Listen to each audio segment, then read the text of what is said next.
Bonsoir à tous, il est 19h30, c'est l'heure de votre rendez-vous avec l'actualité sur la MBC. Voyons le sommaire pour démarrer. Dénonciation et explication, les arguments quant au report de l'âge de la pension de vieillesse sont divers. Syndicalistes, opposition et gouvernement s'expliquent. Clap de fin pour le tout premier forum mondial des îles. En France, le docteur Navin Ramgoolam appelle à des actions pour mettre fin au pillage des fonds marins. Souvent submergé par les eaux de pluie, le chemin longeant le cimetière Saint-Jean rétabli, la réfection des drains complétée, l'eau de pluie devrait désormais trouver son chemin jusqu'à la rivière sèche. Comment reconfigurer nos villes pour qu'elles résistent mieux au changement climatique? La nature peut elle-même constituer une réponse. Des experts du Centre climatique de Copenhague démarrent un projet à Port-Louis. 10 tortues géantes d'Aldabra relocalisées dans une forêt endémique à Anse-Jonchée. Elles ont désormais pour tâche de soutenir la restauration écologique du site. Aux États-Unis, affrontement entre forces de l'ordre et manifestants sur fond d'expulsion de sans-papiers. Los Angeles placé sous couvre-feu partiel. Nouvelle salve contre le report de l'âge d'éligibilité à la pension de vieillesse 6 jours après que cette décision ait été annoncée par le Premier ministre. Ce mercredi, les rencontres avec la presse se sont enchaînées. Le débat alimenté par la difficulté sociale des travailleurs, martelé par les syndicalistes, la stratégie délibérée dénoncée par l'ancien Premier ministre et l'urgence économique défendue par les gouvernants du jour. Le reportage de Yacine Denmamod, Lovina Sophie et Daivik Rajkumar. Vent debout contre la décision. Les syndicalistes s'indignent de l'absence de discussion sur la question avant l'annonce du budget. Ils avancent pouvoir remédier à la complexité du système de retraite. À nous mettre sur pied une instance pour décider, faire un assessment. Est-ce qu'il y a du monde qui travaille dans le carreau, qui est capable de continuer le travail? Est-ce qu'il y a du monde qui travaille dans le bis? Est-ce qu'il est capable de continuer le travail? 50 bananes, vous ne connaissez pas autant de monde pour retraiter ou revenu combien ou dépenses combien pour être. D'accord, il y a un problème. Mais seulement, vous avez adressé d'une façon plus juste. Assiser nos causer, nous sommes comment capables d'adresser ce problème-là. Et dans les autres ban moyens, et surtout nous remarquons que le capital applaudit sa budget là, nous disons pour le private sector first. Nous pas trouver qu'il fait partie bizarre dans les assises, la situation dans laquelle nous trouvons le vieillissement de la population. Amener une discussion nationale implique tous les stakeholders. Le leader du MSM, l'ancien Premier ministre Pravin Jugnauth, dit relever dans le budget du gouvernement des décisions injustes, des incohérences et des anomalies. L'âge reporté pour la pension de vieillesse est, dit-il, la décision la plus incompréhensible. Ramgoolam peut faire un appel à lui qu'il est rétabli la pension à 60 ans. Ou quand tu es au pouvoir, comment tu peux financer la pension vieillesse? Mais nous peux financer à partir de Consolidated Fund. Mais l'argent qui rentre, c'est qui nous est dans nous payons pour pension. Pour maintenir le cap contre ces vents contraires, le gouvernement argumente surtout sur la non-soutenabilité des fonds de pension. Quand nous-mêmes, NTC, sous mon ministère, nous prenons et Mauritius, nous prenons CEB. Tôt ou tard, le système de pension vieillesse, pour qu'on le même sort. Le grand perdant là-dedans, ce serait les jeunes. Les jeunes qui, à l'âge qui se pour gagner pension, qui beaucoup plus tard, c'est pour inévitable, c'est pour gagner plus de pension. Il y a beaucoup moins de jeunes Mauriciens qui peuvent travailler. Ça veut dire qu'il y a moins de jeunes qui peuvent rentrer au marché du travail pour capable payer taxes, pour capable soutenir nos systèmes de pension. Quand l'ancien gouvernement, par exemple, il y a un casse pour remplir le Consolidated Fund, mais il prend un pareil tactique de casse. Nous vous rappelons, CEB, sur plusieurs milliards, il prend depuis dans la caisse CEB, il met dans le Consolidated Fund. Et aujourd'hui, CEB n'est pas capable investi dans un projet. Pension qui travaillait, contribuait, une crasli. Mais là, nous payons une pension non contributive universelle, que personne n'a contribué, qui coûte nous 67 milliards, qui, si nous ne faisons rien, n'est pas soutenable à long terme. Les syndicalistes annoncent un regroupement pour la marche à suivre. L'opposition dit veiller au grain alors que le gouvernement multiplie les initiatives pour expliquer la rigueur budgétaire qu'il juge contextuellement nécessaire. Le premier forum mondial des îles a pris fin hier, un événement organisé en parallèle de la conférence des Nations Unies sur l'océan. Il était question de comment préserver les îles et d'assurer leur avenir. Le Premier ministre qui intervenait à la clôture a rappelé les défis auxquels font face les petits États insulaires et appelle à des actions pour mettre fin au pillage des fonds marins.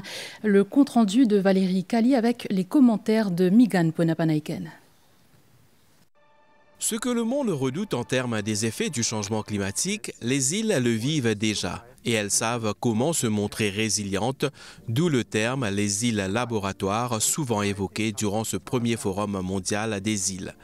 Du Pacifique à l'Atlantique, en passant par l'océan Indien, des experts, des représentants d'ONG, des dirigeants ont fait écho des forces et faiblesses des îles. Intervenant à la clôture, le Premier ministre a évoqué l'immense responsabilité qui incombe à tout un chacun de préserver le réservoir de biodiversité que sont nos océans. Toutefois, dira le Dr Navin Ramgoolam, les petits États insulaires ont besoin de soutien car ils ne peuvent lutter contre l'impact des phénomènes climatiques à eux seuls. Nous, les petits États insulaires, tentons de garder le poumon de notre planète vivant. Et nous avons besoin du soutien indéfectible de la communauté internationale pour mener à bon port cette mission. L'on ne peut dissocier la protection de l'écosystème marin des inégalités sociales et de l'écart croissant entre grandes puissances et petits États insulaires, surtout à cause des catastrophes climatiques. Cependant, les petits États insulaires comme Maurice ne peuvent agir seuls. La protection de l'écosystème marin requiert une nouvelle éthique, le transfert de technologies ainsi qu'une action collective et coordonnée tout en respectant la spécificité des petits États. Dans cette optique, je lance un appel pour que la communauté internationale déploie des ressources adéquates en soutien à l'action des petits États insulaires. Ce soutien passe aussi par le financement de la protection de la recherche océanique et la mise en œuvre des solutions innovantes pour mieux explorer et exploiter aussi nos océans. Cela pour le bien commun de notre planète. Le ministre français des Affaires étrangères, Jean-Noël Barrot, qui représentait le président Emmanuel Macron, indique que le soutien souhaité suivra.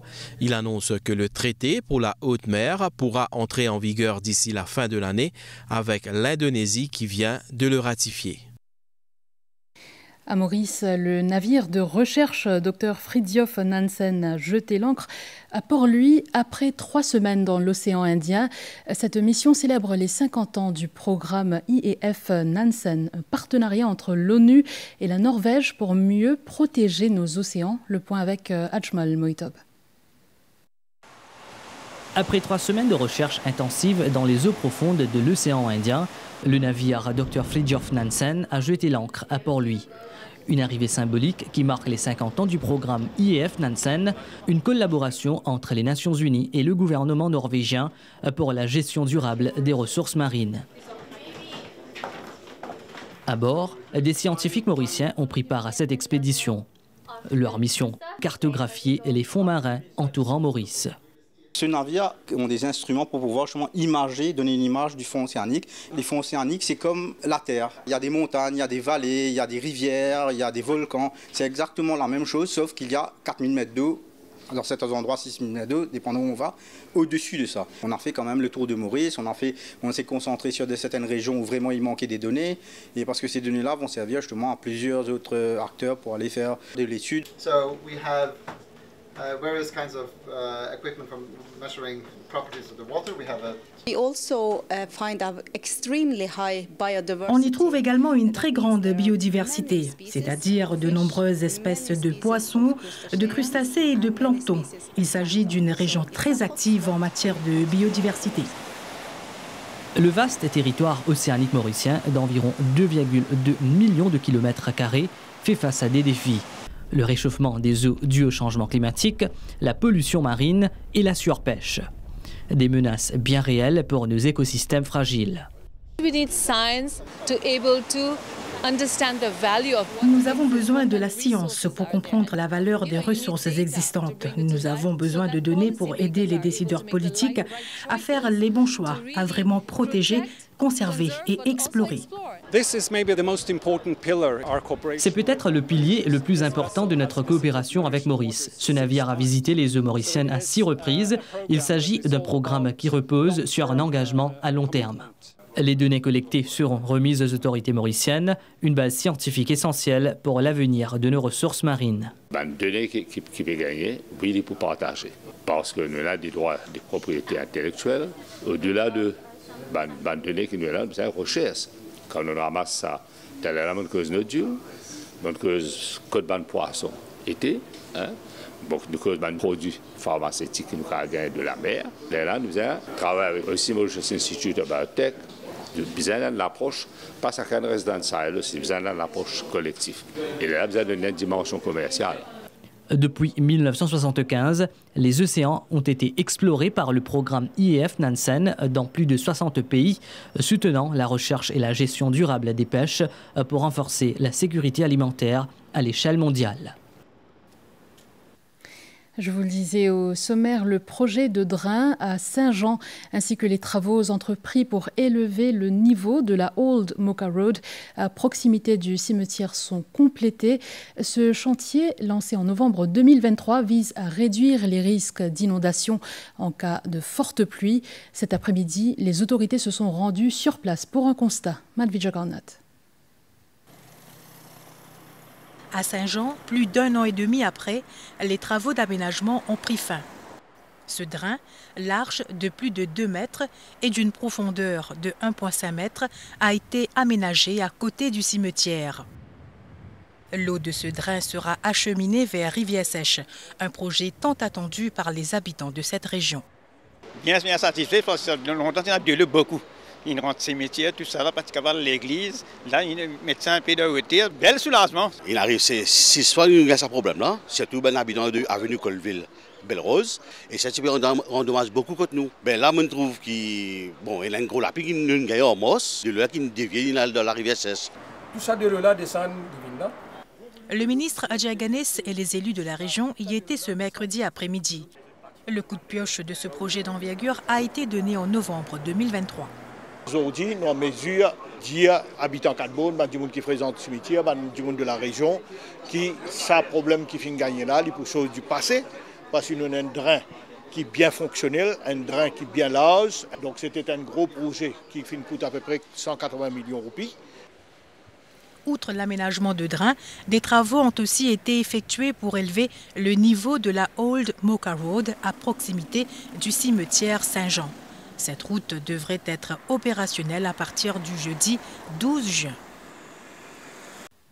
Puis le ministère de l'Environnement, en collaboration avec d'autres parties prenantes, a lancé un projet pour aider les villes à mieux faire face aux effets du changement climatique. Le projet, qui commence avec Port-Louis sur une base pilote, repose sur 2 grandes idées, à savoir utiliser la nature pour se protéger et mieux mesurer les dégâts causés par les catastrophes climatiques. Annabelle Volbert. Port-Louis, coincé entre la mer et les montagnes, est une ville belle, mais fragile. À la moindre pluie torrentielle, c'est la panique. Rues inondées, voitures emportées, maisons envahies par l'eau, la capitale encaisse, mais elle souffre. Et avec une urbanisation qui file à toute vitesse, le béton prend le dessus. Et l'eau, elle, ne sait pas où aller. Résultat, des crues soudaines qui paralysent tout. Pour changer la donne, un projet pilote a démarré avec une idée simple mais puissante, faire de la nature une alliée, en créant plus d'espaces verts. On pense qu'un espace pour retenir l'eau en ville pourrait avoir plusieurs fonctions, pas juste empêcher les inondations. Pendant l'atelier, on va explorer ensemble différentes idées pour voir où et comment on peut les mettre en place. L'objectif, c'est de créer des plans simples et concrets, autant pour le design que pour la mise en pratique. On va d'abord repérer les endroits à Port-Louis où ces solutions pourraient marcher, puis choisir celles qui sont les plus adaptées. Si nous sommes capables d'avoir une solution, c'est-à-dire une solution naturelle, c'est-à-dire à base de bonnes plantes, ça peut aider nous au moins pour capable ralentir la base de l'eau et éventuellement diminuer les dommages que nous finissons trouver dans le passé, que ce soit en termes de pertes humaines, que ce soit en termes de véhicules. Et en bonus, ces zones vertes aident aussi à faire baisser la température, un vrai plus face aux fortes chaleurs durant la période estivale. Les inondations sont vraiment notre priorité, d'après ce qu'on a vu sur le terrain et dans les rapports. C'est là qu'on va mettre le plus d'énergie. On va aussi s'intéresser à la chaleur en ville, un vrai souci surtout dans les centres-villes à cause de ce qu'on appelle l'effet d'îlot de chaleur. Le but du projet, c'est de créer un modèle que d'autres villes pourront suivre et adapter à leur propre situation. Une deuxième ville sera bientôt choisie pour suivre les pas de Port-Louis. Les autorités souhaitent étendre ce modèle à tout le pays, ainsi qu'à l'île Rodrigue. Grâce à des données solides sur les pertes humaines, économiques ou environnementales, les autorités pourront mieux prévoir, mieux protéger et surtout mieux agir face à la crise climatique. À quelques jours de la journée mondiale du don de sang qui a lieu chaque année le 14 juin, on s'intéresse au parcours d'une poche de sang, du prélèvement à la distribution dans les hôpitaux, en passant par l'analyse des échantillons et la séparation des différents composants sanguins. Chaque étape est encadrée par des règles très strictes. Les détails avec Krishan Sitia. Allô? Oui, comment appelle le besoin? C'est ainsi que la demande pour un patient ayant besoin de sang se fait dans le département de pathologie à l'hôpital Sir Anirudh de Jugnauth. Cependant, il ne s'agit pas simplement de puiser dans la réserve de sang de l'établissement. Il y a plusieurs composantes qui nous préparent là-dedans. Comme on dit, FFP, platelets et cryoprecipitation. Tout ça, c'est plusieurs composantes de 10 sang. Il y a un patient qui a besoin spécifiquement de ces composantes. Là, nous donnons ces composantes. Là, quand nous gagnons une requête comme ça, nous procédons pour le patient. Là, nous devons faire ce groupe sanguin. Comment nous finissons ce groupe sanguin? Là, nous pouvons choisir un 10 sang qui est le même groupe avec ce patient-là. Là, nous avons un procédure qui nous dit de faire cross-matching.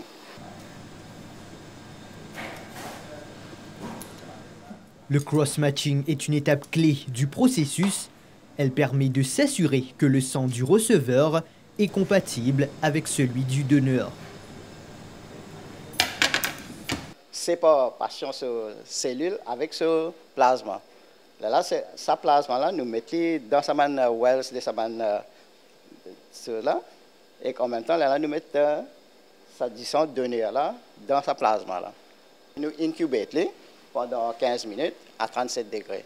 Quand il est fini, là, nous avons un centrifuge spécial pour centrifuger ça. Là, nous mettons dedans. Une cellule donneur, il finit de descendre net dans la tube là.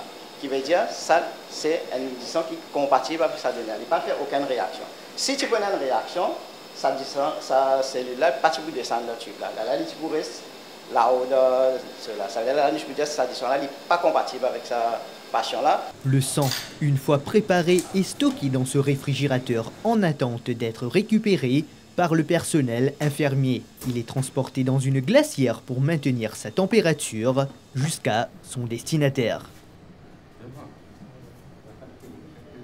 Justement, ce mercredi, une collecte de sang s'est tenue au collège d'Étas Lekraz Tilok à Flac. L'occasion pour les élèves de rappeler l'importance de ce geste qui peut sauver des vies. La cérémonie protocolaire a réuni plusieurs personnalités, dont le ministre de la Santé et la représentante de l'OMS à Maurice. Les donneurs réguliers ont été récompensés pour leur engagement au fil des années.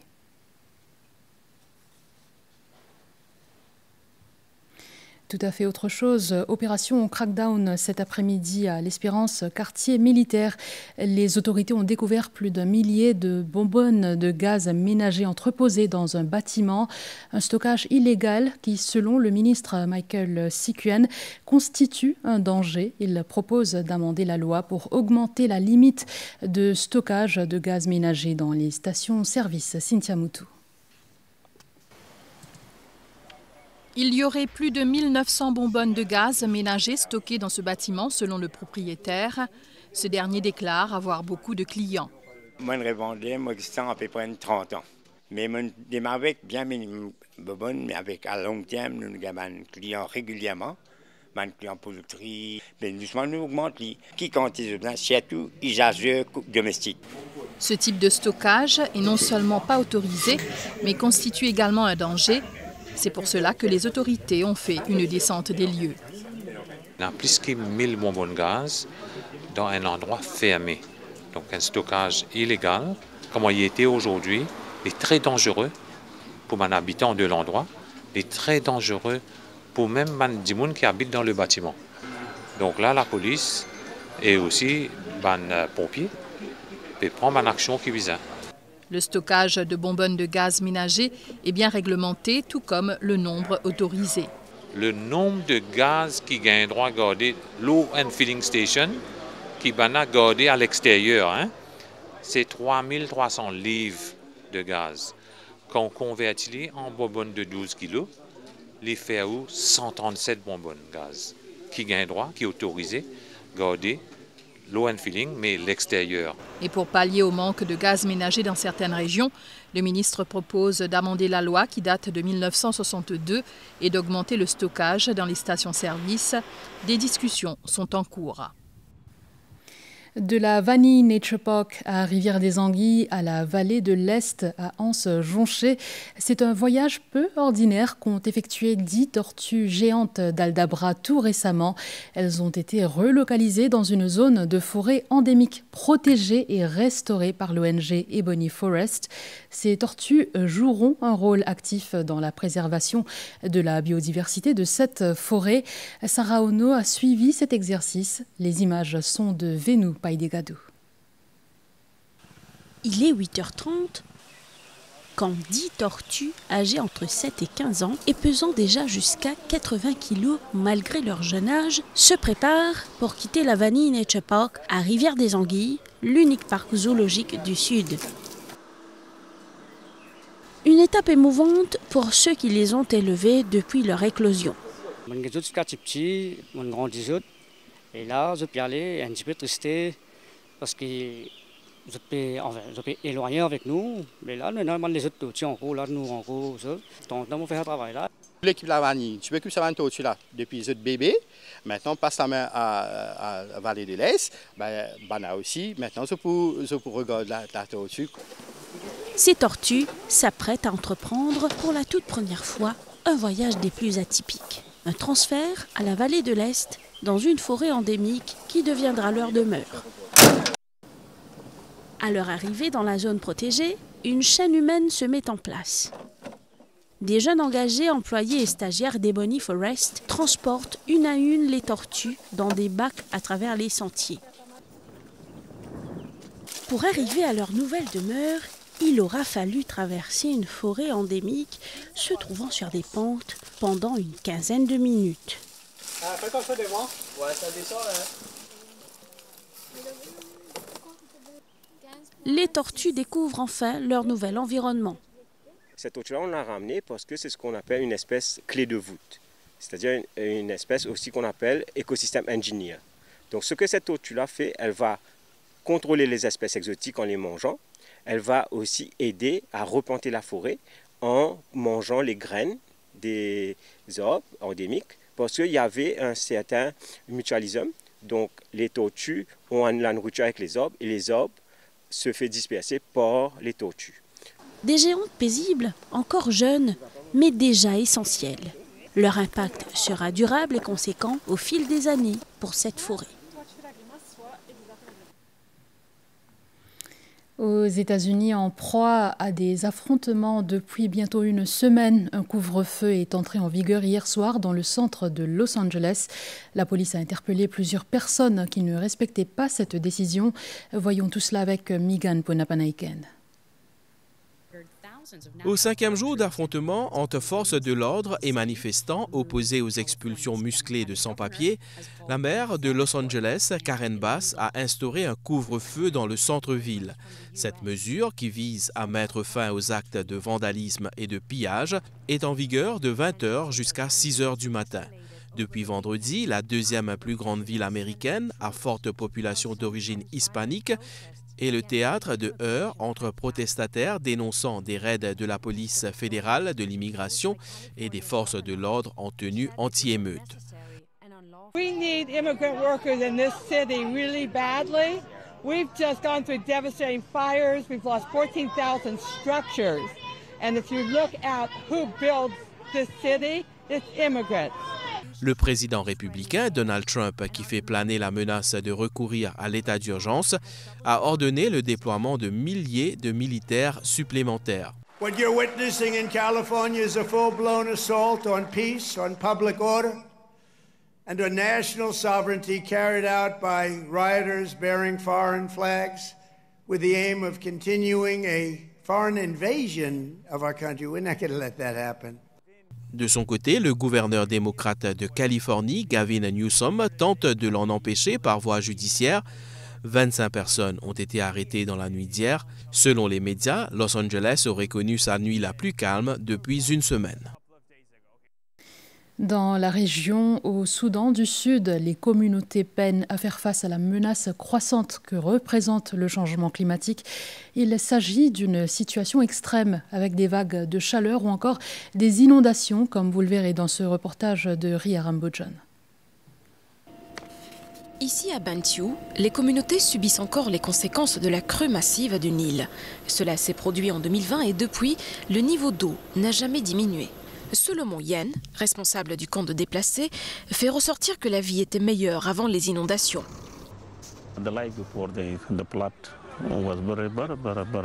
Lorsque les personnes déplacées à l'intérieur du pays sont arrivées ici, elles pouvaient aller chercher du bois de chauffage dans les broussailles et les forêts. Aujourd'hui, la situation a changé.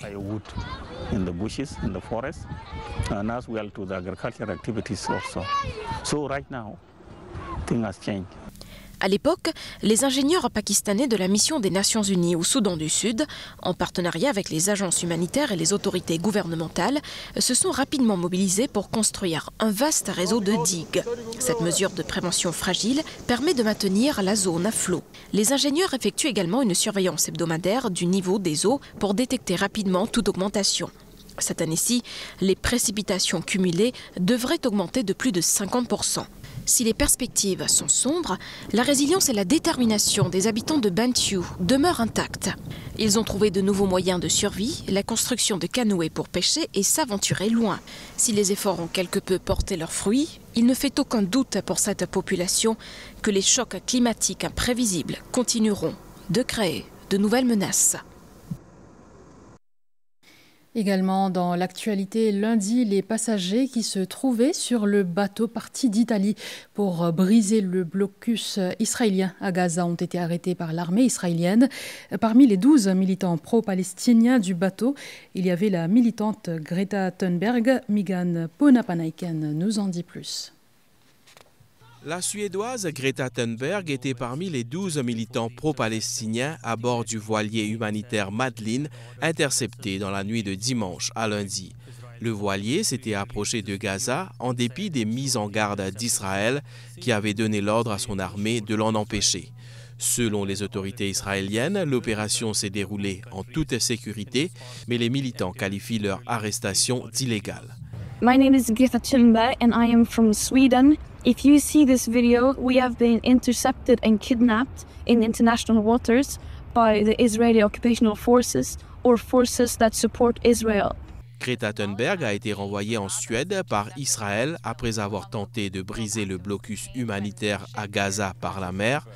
Arrivée à Paris, elle dénonce avoir été kidnappée par l'armée israélienne.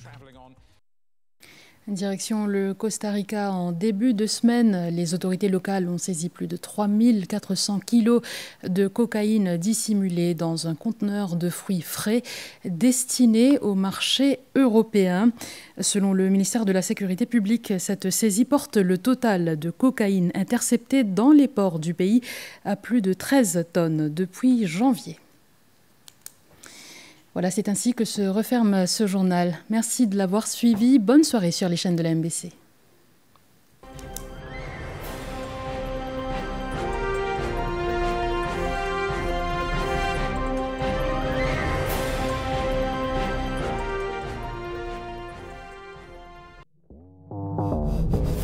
Venons de révolutionner le snack game avec Cadbury Lunch Bar. Il est composé de délicieuses cacahuètes, d'une généreuse couche de caramel, de chocolat Cadbury et offre la possibilité de gagner des prix d'une valeur de 450 000 roupies. Achetez 2 Cadbury Lunch Bar de votre choix, récupérez votre carte à gratter chez votre détaillant et découvrez si vous avez gagné. Prenez un Lunch Bar et gagnez beaucoup plus. Conditions applicables.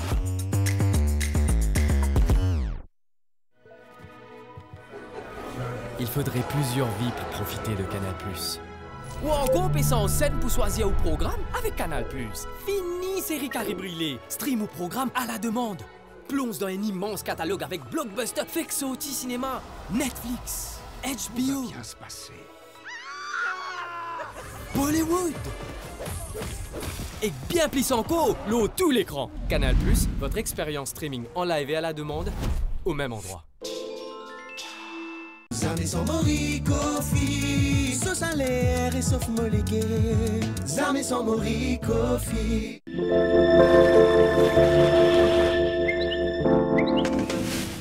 La CFOR anticyclone s'éloigne graduellement de notre région. Les prévisions pour Maurice, mi-couvert devenant parfois nuageux cette nuit, avec quelques averses principalement sur la moitié est, au sud et sur le plateau central.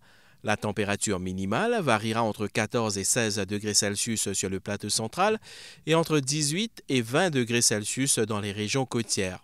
Il fera essentiellement beau demain. La température maximale variera entre 21 et 24 degrés Celsius sur le plateau central et entre 25 et 28 degrés Celsius dans les régions côtières. Vent de l'Est à environ 20 km/h avec des pointes de 50 km/h. Mer forte au-delà des récifs avec des vagues de l'ordre de 2,50 m. Les sorties en haute mer, de même que dans les lagons de l'Est et du Sud, sont déconseillées. L'état de la mer dans les lagons de l'Est et du Sud va s'améliorer graduellement durant la nuit. À Rodrigue, il fera essentiellement beau cette nuit. La température minimale variera entre 18 et 21 degrés Celsius. Quelques nuages venant du secteur Est occasionneront des ondées occasionnelles demain. La température maximale variera entre 25 et 28 degrés Celsius. Vent du secteur Est à environ 35 km/h avec des rafales de l'ordre de 70 km/h s'affaiblissant durant la nuit. Il est conseillé au public d'être prudent lors des manœuvres en hauteur et sur les routes en raison de vent de travers. Mer forte au-delà des récifs avec des vagues de l'ordre de 3 mètres. Les sorties en haute mer, de même que dans les lagons de l'Est et du Sud, sont déconseillées. L'état de la mer dans les lagons de l'Est et du Sud va s'améliorer graduellement durant la nuit. À Agalega, le temps sera beau. La température minimale sera d'environ 24 degrés Celsius cette nuit. La température maximale sera d'environ 30 degrés Celsius demain. Vent du sud-est à environ 35 km/h, s'affaiblissant davantage demain. Il est conseillé au public d'être prudent lors des manœuvres en hauteur. Mer forte avec des vagues de l'ordre de 3 mètres. Les sorties en mer sont déconseillées.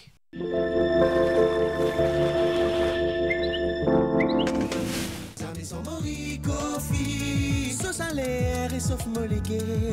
Zame son morikofi.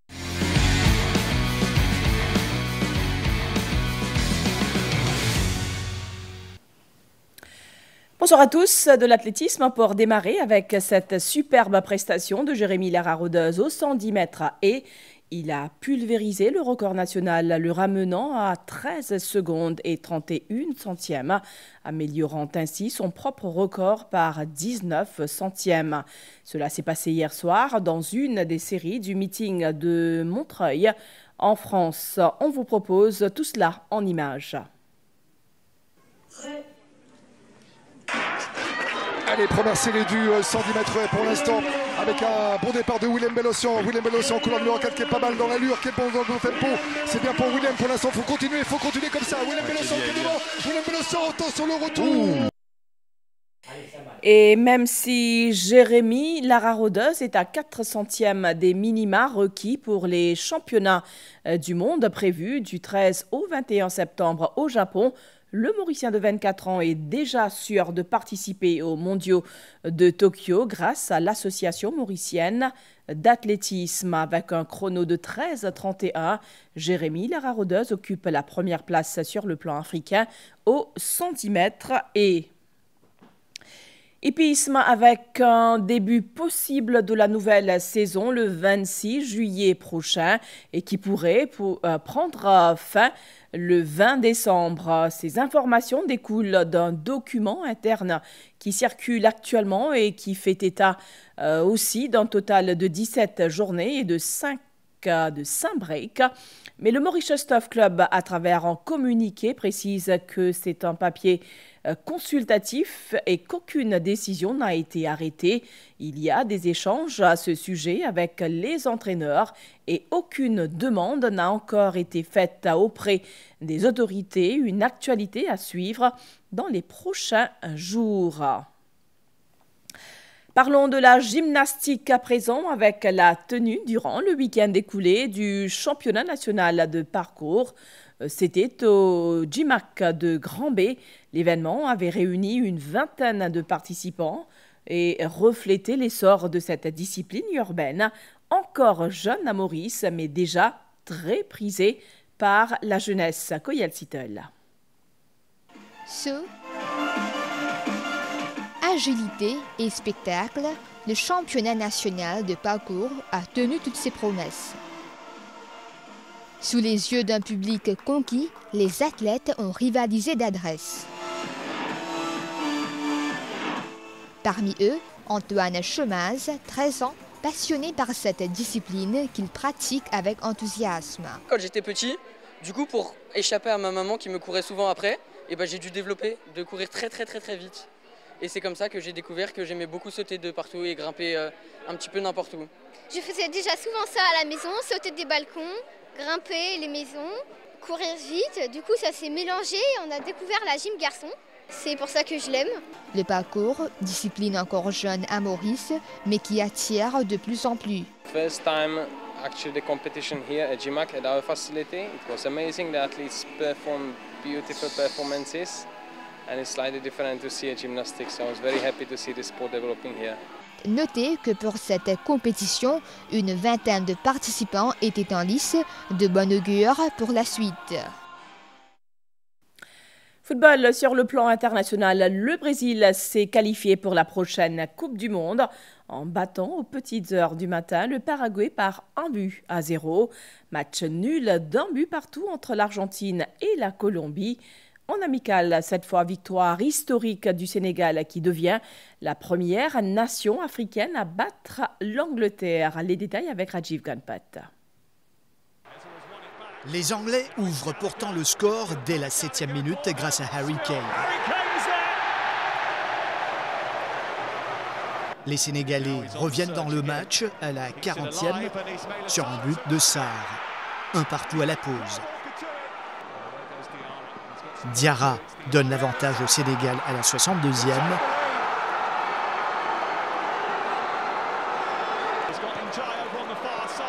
En fin de match, Sabali pour le 3-1. Première défaite pour Thomas Tuchel avec la sélection. Carlo Ancelotti débloque lui son compteur de victoire avec le Brésil. Vinicius Junior, seul buteur à la 44e sur une passe de Matheus Cunha. C'était face au Paraguay, une performance qui qualifie la Seleção pour le prochain mondial. Nul d'un partout entre l'Argentine, déjà qualifiée pour la Coupe du Monde, et la Colombie, un match tendu où Diaz marque en premier à la 24e. Carton rouge pour Enzo Fernandez à la 70e minute. Même à 10, Les Argentins égalisent à la 81e grâce à Almada. Football toujours, après plusieurs jours de négociations, Liverpool va fort probablement s'offrir le milieu offensif du Bayer Leverkusen, Florian Wirtz, 22 ans. Le champion d'Angleterre s'est rapproché des exigences du vice-champion d'Allemagne et a conclu un accord de principe pour un transfert estimé à 150 millions d'euros. Le meneur de jeu, lui, était déjà d'accord avec Liverpool. Formule 1, la Fédération internationale a dévoilé le nouveau calendrier des courses pour 2026.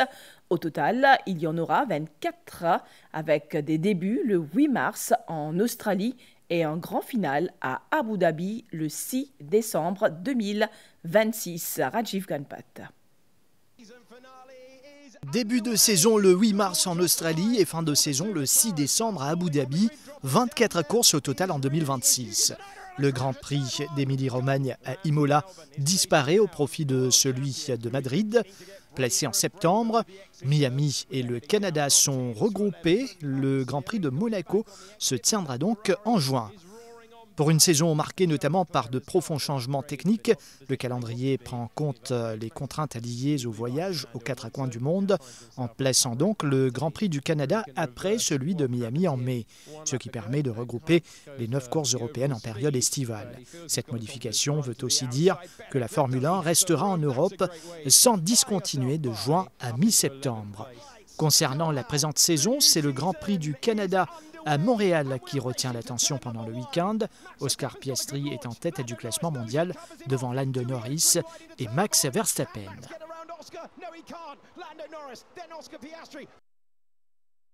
La 10e manche du championnat du monde de Formule 1, le Grand Prix de Montréal, est prévue ce dimanche 15 juin. Après les 9 premières épreuves de la saison, Oscar Piastri du McLaren est en tête du classement des pilotes. C'est ici que prend fin cette page des sports. Merci de votre attention. Bonne soirée.